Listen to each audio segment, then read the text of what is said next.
Welcome back my basic class. तो आज की इस क्लास में हम आपको सिखाएंगे बेलन का क्षेत्रफल निकालना और बेलन का आयतन निकालना। तो चैनल पर पहली बार हो तो सब्सक्राइब करके बेल आइकन को जरूर प्रेस कर लें ताकि हर वीडियो का नोटिफिकेशन मिलता रहे। तो चलिए शुरू करते हैं आज की क्लास। तो यहाँ पर एक सवाल लिया है हमने। सवाल है हमारा, एक टैंक की ऊंचाई 3.5 मीटर है और चौड़ाई 2 मीटर है। इस टैंक की आंतरिक सतह पर 10 रुपये प्रति वर्ग मीटर के हिसाब से प्लास्टर कराने का खर्च निकालो। तो यहाँ पर देखिए हमने टैंक बना लिया है। तो टैंक की ऊंचाई यहाँ से लेके यहाँ तक ऊंचाई है इसकी 3.5 मीटर और टैंक की चौड़ाई यानी यहाँ से लेके यहाँ तक वो है 2 मीटर। ठीक है। तो टैंक की जो चौड़ाई है वो टैंक का यहाँ पर व्यास है। ठीक है। और व्यास की आधी होती है त्रिज्या। तो त्रिज्या हो गई इसकी 1 मीटर यानी व्यास की आधी। तो यहाँ से लेके यहाँ तक हो गई त्रिज्या 1 मीटर। अब देखिए बेलन के वक्र पृष्ठ का क्षेत्रफल का सूत्र है 2πr/h। तो ठीक है, 2 का मान तो यहाँ 2 ही रहेगा, पाई का मान 22/7, आर का मान यहाँ पर 1 मीटर है क्योंकि आर का मतलब होता है रेडियस यानी त्रिज्या। तो व्यास की आधी होती है त्रिज्या, तो व्यास है 2 तो त्रिज्या हो गई 1 मीटर। और h का मतलब होता है हाइट यानी ऊंचाई। ऊंचाई इसकी 3.5 मीटर। अब देखिए मान के चलिए इसको हम एक कागज़ की आकृति समझें। जैसे मान के चलिए हम एक कागज़ में से ये टैंक बना लिया है इस तरह का।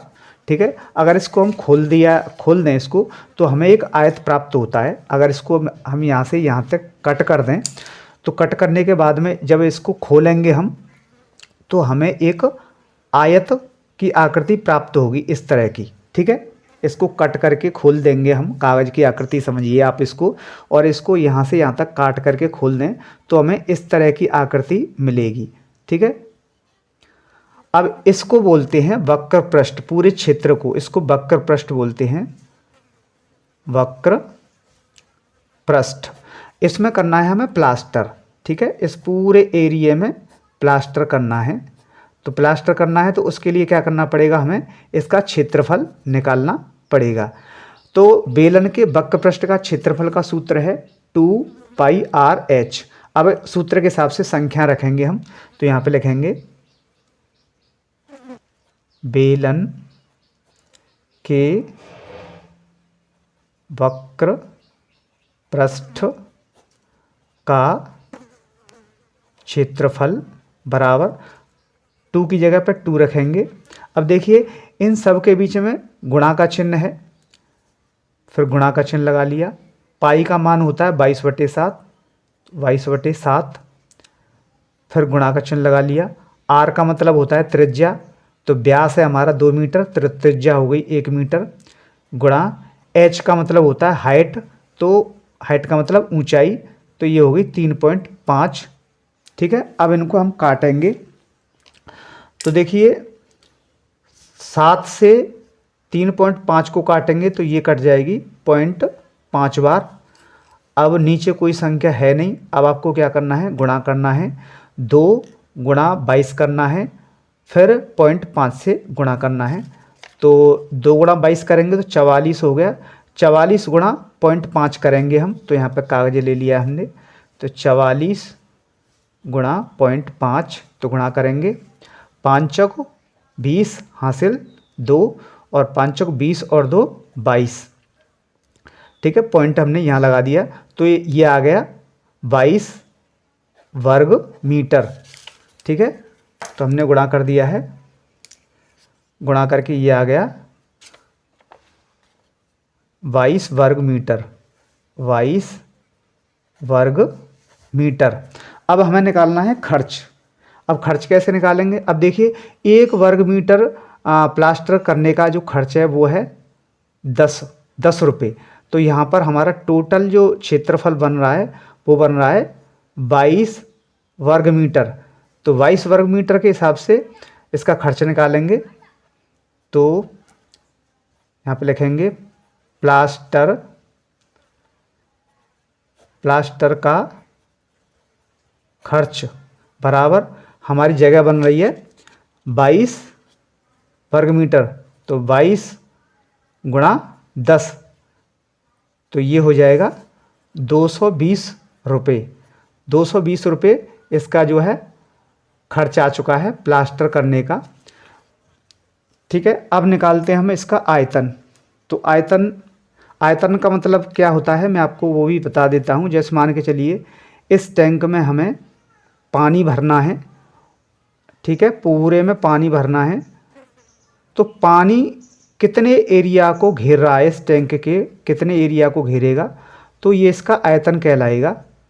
जैसे हमने टैंक में पानी भर दिया है तो पानी कितनी जगह में भर रहा है वो क्या कहलाएगा, इसका आयतन। तो यहाँ पे हम लिखेंगे इसका सूत्र। तो बेलन के आयतन का सूत्र क्या है, सूत्र है इसका पाई आर वर्ग एच। ठीक है, ये इसका सूत्र है। तो अब हम निकालेंगे बेलन का आयतन। तो फिर संख्या रखेंगे हम, नीचे लिखेंगे हम बेलन का आयतन बराबर पाई का मान 22/7 गुणा आर का मान यहाँ पर त्रिज्या है। ठीक है, तो 1 गुणा 1 यानी 2 बार करना है हमें क्योंकि स्क्वायर है। तो 1 गुणा 1 फिर गुणा एच का मान है यहाँ पर 3.5। अब काटेंगे हम इसको, 7 से काटेंगे 3.5 को तो ये कट जाएगा 0.5 बार। अब 0.5 का गुणा करना है हमें 22 से। ठीक है, और फिर गुणा 1 तो गुणा 1 और 1 से करेंगे तो वो तो उतना ही रहेगा, उसमें तो कोई अंतर आने वाला नहीं है। तो हमें गुणा कैसे करना है, 22 गुणा 1 गुणा 1 गुणा 5। तो इनका तो कोई मतलब नहीं है क्योंकि किसी भी संख्या में 1 का गुणा करेंगे तो उतना ही रहेगा। तो आप 22 का सीधा 0.5 से गुणा करेंगे तो ये हो जाएगा 11 घन मीटर। देखिए क्षेत्रफल आता है तो वर्ग मीटर में आता है, लेकिन आयतन आता है वो घन मीटर में आता है। और इसको ऐसे भी लिख सकते हैं हम 11⁻3, ये भी घन मीटर बन गया। तो इसका आंसर आ गया है 11 घन मीटर। तो उम्मीद करता हूँ सवाल आपकी समझ में आ गया होगा। फिर भी आपका कोई डाउट है तो कमेंट कर सकते हो।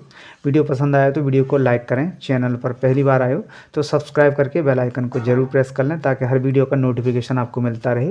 फिर मिलता हूँ अगली क्लास में, तब तक के लिए जय हिंद।